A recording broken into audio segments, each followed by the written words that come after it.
kira-kira model pembelajaran apa nih yang cocok, metodenya apa yang cocok, pendekatan apa yang cocok ya. Nanti tinggal kita pakai gitu ya. Lalu yang keenam adalah apakah sumber daya alam yang minim biaya mendapatkan atau budaya di lingkungan sekolah yang dapat digunakan peserta didik belajar. Nah, ini terkait dengan sumber belajar. Silakan kalau Anda memiliki media, memiliki bahan ajar, PPT dan sebagainya, itu nanti silakan dicantumkan. Memiliki aplikasi e-book, ya, buku digital dan seterusnya, ya itu nanti bisa digunakan sebagai sumber belajar.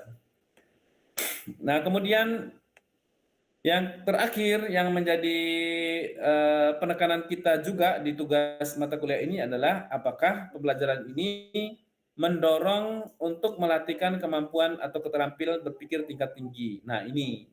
Nah, kalau di contoh-contoh yang ada belum sampai ke situ. Nah, nanti Anda itu tugasnya ini ya, harus membuat atau memastikan bahwasannya ada keterampilan berpikir tingkat tinggi yang dilatihkan, entah itu 1, 2, atau 3 ya terserah Anda gitu ya. Nggak usah banyak-banyak lah, 1 aja dulu lah gitu ya. Apakah kritis sajakah, kreatif sajakah, pemecahan masalah sajakah gitu ya. Nanti tinggal kita lihat indikatornya seperti yang kita sampaikan pada pertemuan sebelumnya. Nah, itu nanti yang akan kita integrasikan di dalam aktivitas peserta didik gitu ya.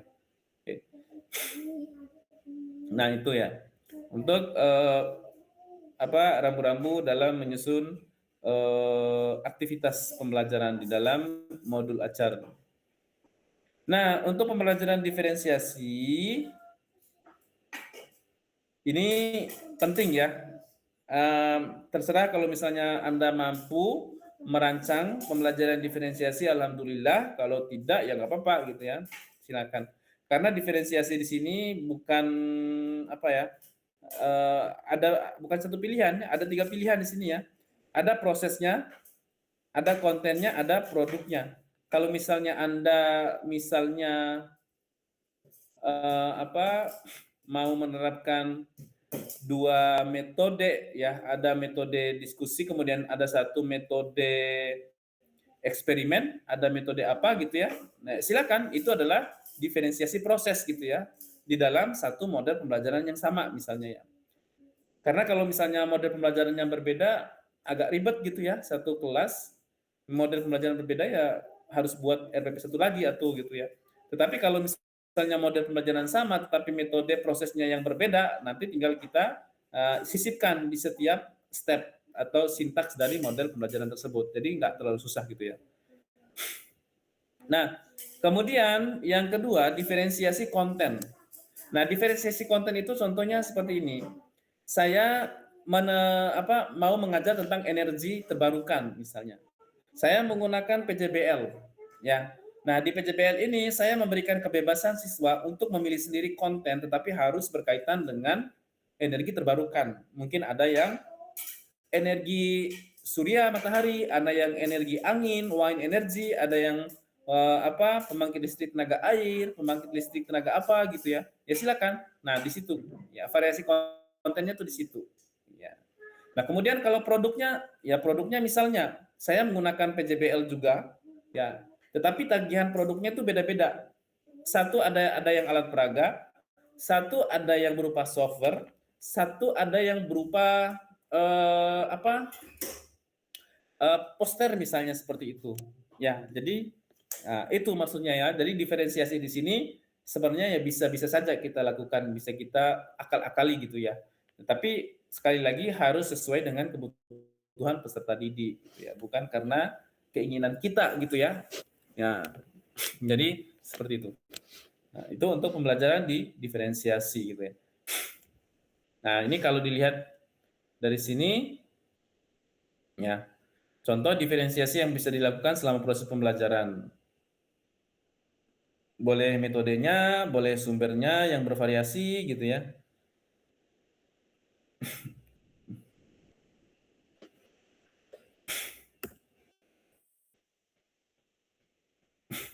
Nah, ini kalau misalnya konten ya, ini variasi konten, ini variasi proses, ini variasi produk gitu ya.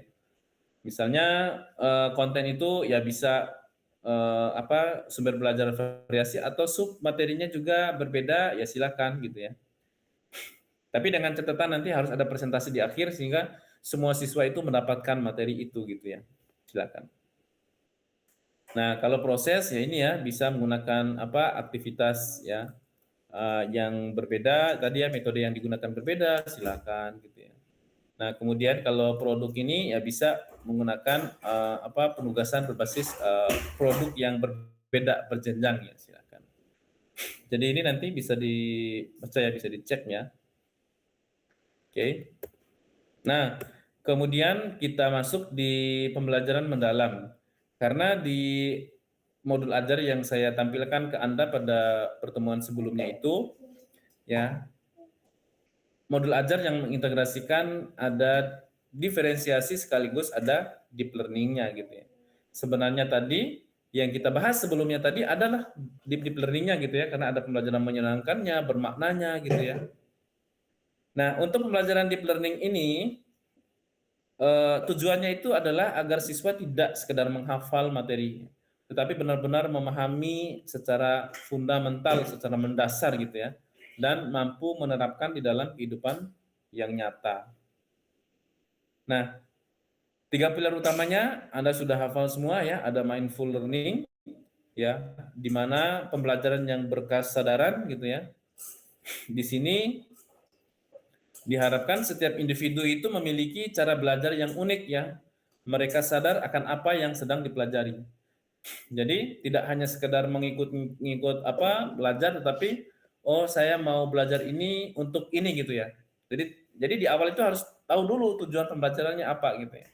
Nah, sehingga nanti mahasiswa itu atau siswa itu benar-benar merasa bermanfaat dengan apa yang dia pelajari gitu ya. Ya.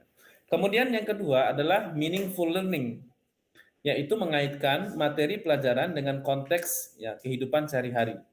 Ya, pembelajaran bermakna tadi ya. Ya, menemukan makna ya, atau tadi mendapatkan sesuatu yang baru gitu ya dari mengaitkan ya materi yang dipelajari di kelas, kemudian kita terapkan dalam kehidupan sehari-hari gitu ya. Nah, itu namanya pembelajaran yang bermakna. Kemudian yang ketiga adalah joyful learning. Ya. Nah, di joyful learning ini di mana pembelajaran tentunya harus menyenangkan. Jangan monoton gitu ya. Ya, monoton kayak ini ya monoton sebenarnya, tetapi kan Anda di perkuliahan gitu ya. Ya nggak apa-apa lah gitu ya. Karena memang materi ini harus disampaikan, ya maka disampaikan gitu ya. Dan tentu harus membuat siswa itu antusias, maka nanti dibuat secara perkelompok gitu ya. Eksperimen gitu ya, atau studi kasus, ya silakan nanti bagaimana caranya biar pembelajaran itu menyenangkan. Atau sekali-sekali bawa ajak ke pantai ya untuk belajar ya. Ya, biar nanti langsung melihat atau mengobservasi fenomena-fenomena yang sesuai dengan konsep yang diajari. Nah, saya kira itu. Kemudian untuk dimensinya di kurikulum Merdeka tambah 2, ada komunikasi dan kesehatan. Sebelumnya ada 6 profil pelajar Pancasila ya.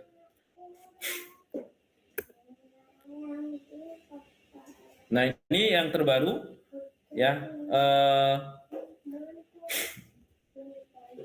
Yang terbaru yang dipakai di dalam buku ini, bukunya kurikulum ya yang dirilis oleh Kemendikbudrismen.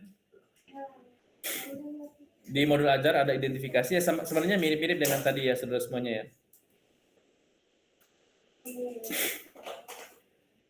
Desain pembelajaran, ada tujuan, ada kerangka pembelajaran. Nah, ini nanti mungkin yang berbeda dengan tadi ya. Kalau tadi hanya ada tujuan, di sini ada kerangka pembelajaran, ada praktek pedagogisnya, ada kemitraannya tadi dengan masyarakat, dengan lingkungan, ya. Ada lingkungan pembelajaran, ada pemanfaatan digitalnya. Ini penambahannya di sini. Kemudian di kurikulum modul ajar terbaru juga nanti, nah ini ya minta untuk penekanan prinsip kesadarannya ya, mind, kemudian meaning sama joyful-nya di dalam tahapan pembelajarannya. Kemudian ini sama dengan yang dahulu ya, ada kegiatan awal, kegiatan inti, kegiatan penutup ya. Kemudian yang ketiga, pengalaman belajar, ya, memahami, mengaplikasi dan merefleksi. Ya, silakan ini nanti disisipkan di sintaks model pembelajaran yang kita gunakan. Lalu di sini juga ada penekanan di asesmennya. Ya, ada asesmen awal atau diagnostik tesnya, ada proses, ya, asesmen proses ini adalah formatif tesnya, kemudian ada asesmen akhir atau sumatif asesmen atau sumatif tesnya. Ya, saya kira itu saudara semuanya terkait dengan modul ajar. Sampai di sini mungkin ada yang mau ditanyakan.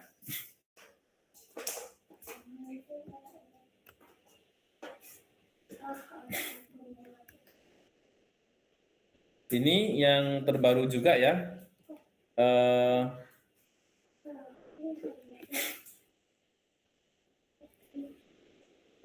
Ya, di dalam buku itu ya, kelanjutannya yang ini ya.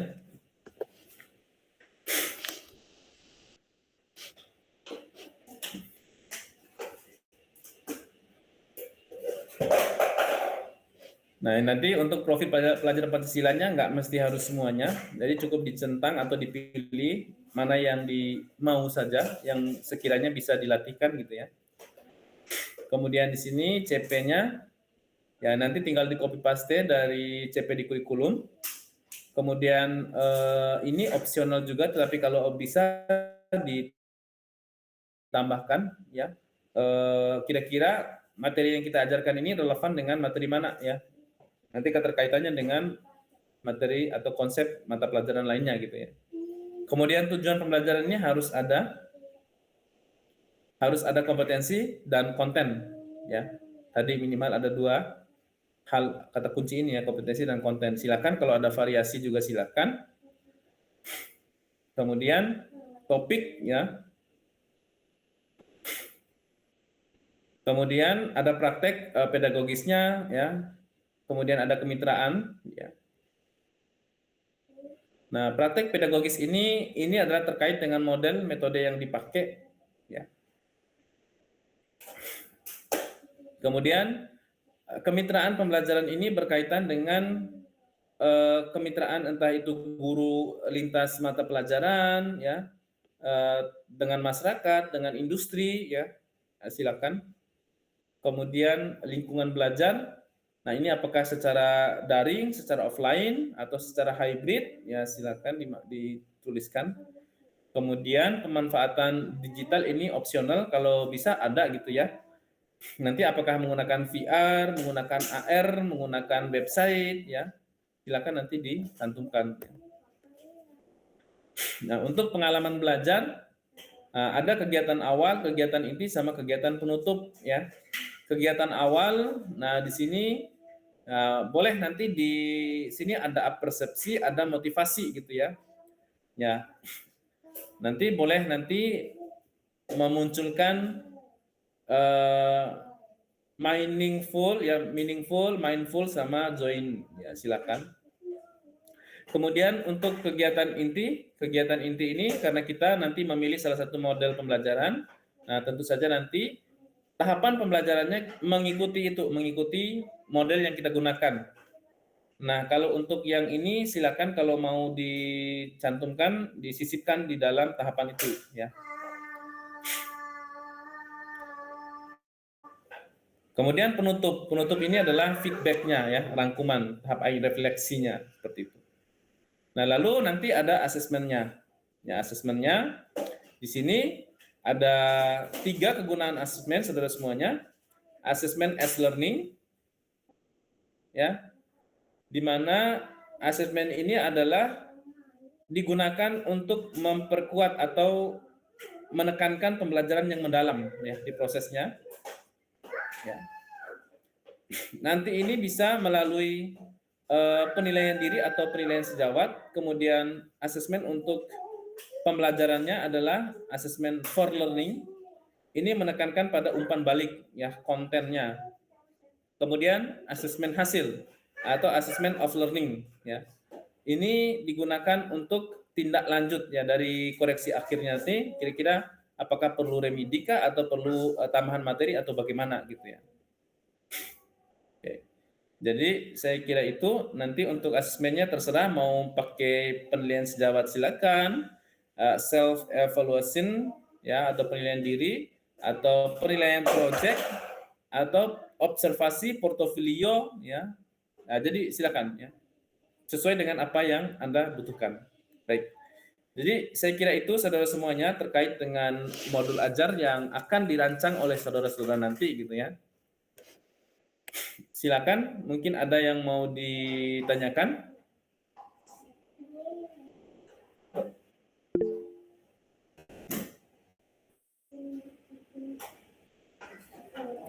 Ya, Mbak Sekar.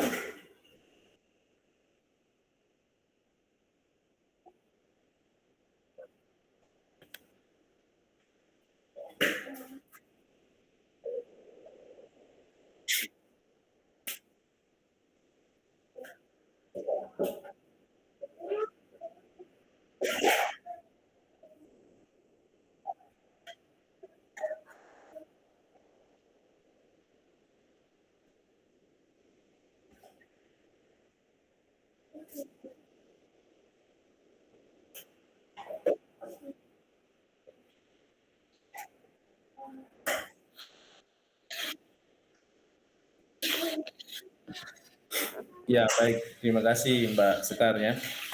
Ini pertanyaan yang bagus gitu ya.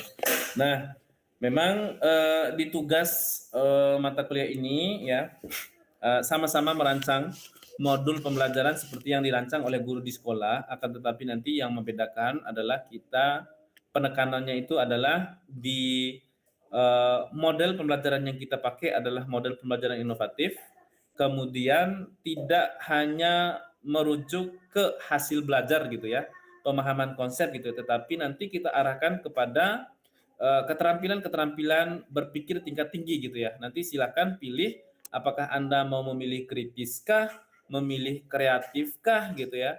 Sehingga nanti di dalam aktivitas belajar itu, di tahapan pembelajaran itu akan muncul gitu ya indikator-indikator keterampilan berpikir tingkat tinggi yang ingin dilatihkan gitu. Bedanya di situ gitu ya. Nah, kemudian untuk materi nanti kan Pak, kalau Pak Kholik saya kemarin ketemu sama Pak Kholik ya, materinya itu bagaimana Pak? Ini materinya nanti kita komunikasikan gitu ya untuk tugasnya ini ya. Materinya nanti saya minta kan bagaimana Pak kalau misalnya kita pakai materi yang sama dengan mata kuliah pengembangan bahan ajar misalnya seperti itu. Biar adik-adik ini di materi terkait itu nanti tinggal dilingkan gitu ya, nggak perlu lagi buat materi di perencanaan gitu ya. Tapi beliau menginginkan satu topik itu sepertinya bisa jadi dikerjakan oleh 2 kelompok atau 3 kelompok gitu ya. Jadi satu topik itu nanti ada yang versi model inquiry, ada yang versi model PBL, ada yang versi model PJBL gitu ya, seperti itu. Nah, untuk topiknya gitu ya. Nah, Pak, lalu bagaimana kalau misalnya kembali di pertanyaan Mbak Sekar tadi, apakah materinya itu cara pembuatannya di modul ajar ya di sekolah oleh guru-guru ya. Jadi modul ajar ini kan dibuat per topik gitu ya, per topik. Ya.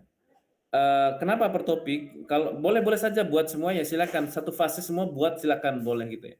Tapi kalau bisa jangan buat semua dulu karena tadi saya bilang ya kadang setelah kita merancang sebuah perencanaan, terkadang ketika kita implementasi itu tidak sesuai dengan yang kita harapkan ya. Nah, maka nanti perlu ada perubahan, revisi dan sebagainya gitu ya. Jadi kalau kita buat semuanya di awal ya belum tentu semua itu bisa digunakan gitu ya karena tidak sesuai gitu ya. Kalau dibuat per topik nanti mungkin lebih fleksibel gitu ya. Sehingga nanti kalau misalnya ada temuan di topik 1, topik 2 nanti akan diperbaiki, dilengkapi sehingga nanti ketika diterapkan tidak lagi ditemukan permasalahan gitu ya. Nah, lalu apakah di pertemuan 1, pertemuan 2 berkaitan? Iya, jadi satu topik itu bisa menjadi 5 pertemuan, 6 pertemuan tergantung dari keleluasan topiknya atau tergantung dari banyaknya materi yang esensial yang mau diajarkan kepada siswa gitu ya. Nah, jadi nanti di tahapan pembelajaran itu ada pertemuan 1, pertemuan 2, pertemuan 3, pertemuan 4 ya sampai selesai topik itu gitu ya. Dan itu tentunya harus berkorelasi gitu ya. Namanya materi kan harus berkaitan gitu ya. Ya sama ya. Nanti kan di bagian tahapan pembelajaran yang tahapan awal itu ada namanya apersepsi saudara semuanya. Ada apersepsi, ada motivasi. Ada yang bisa jelaskan ke saya nggak apa yang dimaksud dengan apersepsi itu saudara semuanya?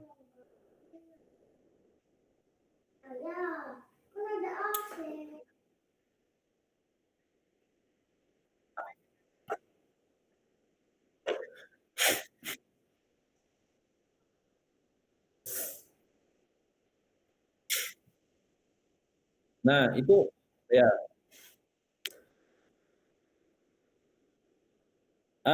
beda Mbak sekarang. Beda bukan persepsi ya, apersepsi gitu ya. Heeh.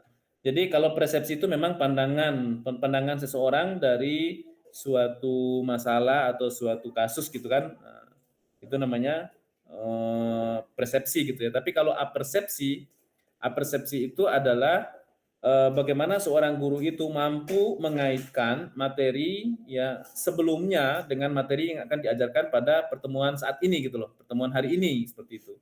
Jadi di bagian pendahuluan tahapan pembelajaran itu tadi kan ada dibagi tiga kan ya pembelajaran itu ya. Ada bagian pendahuluan, ada bagian inti, ada bagian penutup ya. Nah, di bagian pendahuluan itu biasanya itu adalah tahapan persiapan, kemudian setelah tahapan persiapan itu nanti ada tahapan apersepsi. Nah, disitulah nanti si guru itu nanti akan menyampaikan kepada siswa, mengaitkan materi yang kemarin, yang pada pertemuan sebelumnya, dengan pertemuan sekarang dikaitkan dengan kehidupan sehari-hari gitu ya. Jadi dikaitkan, ya seperti itu. Nah, kemudian selain apersepsi ada juga nanti motivasi gitu ya. Motivasi itu adalah itu bagaimana biar siswa itu tertarik ya dengan apa yang kita ajarkan gitu ya. Terserah nanti mau bercerita, kemudian ceritanya kayak dracin gitu ya, bersambung gitu ya. Sehingga siswa itu kalau mau ikut episode selanjutnya ya belajar ikuti saya gitu ya biar tahu jawaban akhirnya ya silahkan. Itu cara-cara guru ya beda-beda gitu ya. Atau dengan cara demonstrasi ya menampilkan fenomena-fenomena yang aneh yang sekiranya itu membuat siswa penasaran ya silahkan, itu juga motivasi. Atau menampilkan video-video ya silahkan gitu ya. Nah, jadi itu adalah cara-cara. Nah itu ya Mbak Sekar ya, kalau materi itu memang harus berkaitan karena masih satu topik, kecuali kita berpindah ke topik yang lain ya. Setelah listrik magnet atau setelah fluida kita ke usaha dan energi misalnya silahkan. Nah kemudian tadi juga kalau bisa itu ada lintas topik ya, lintas materi. Nah ini nanti mungkin perlu dikaji gitu ya. Kira-kira materi yang saya ajarkan ini keterkaitan dengan materi atau mata pelajaran lain atau apa gitu ya. Misalnya tadi tentang energi, nanti ada kaitannya dengan mata pelajaran ekonomi ya. Ada kaitannya dengan mata pelajaran matematika gitu ya. Ada kaitannya dengan kimia misalnya ya karena tentang energi gitu ya. Silakan itu nanti dijelaskan gitu ya. Di RPP juga harus ada, di modul ajar juga harus ada seperti itu. Ya, seperti itu ya Mbak Sekar ya.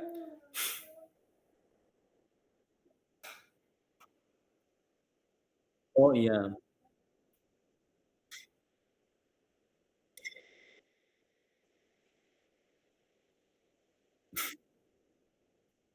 Bagusnya idealnya itu harus dipersiapkan. Jadi ada opsi ya, opsi opsi yang pertama kan offline gitu ya. Opsi hybrid ya atau opsi online gitu ya, silakan. Kalau mau bagus ya ketiga opsi itu ya bisa disajikan di dalam RPP gitu ya. Tapi harus dijelaskan prioritasnya mungkin offline gitu ya. Tetapi kalau terkendala nanti bisa dialihkan ke online atau secara hybrid gitu.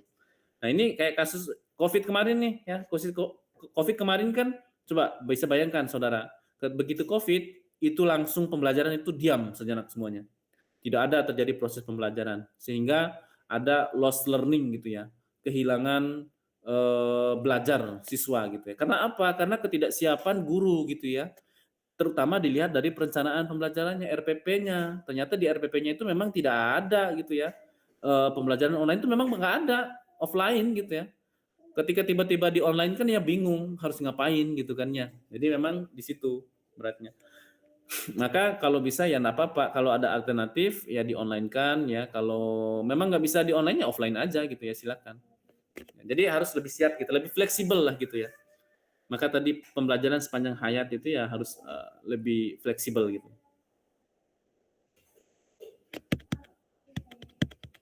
Jadi itu ya Mbak Sekar ya. Oke. Kemudian ada lagi yang mau ditanyakan saudara semuanya?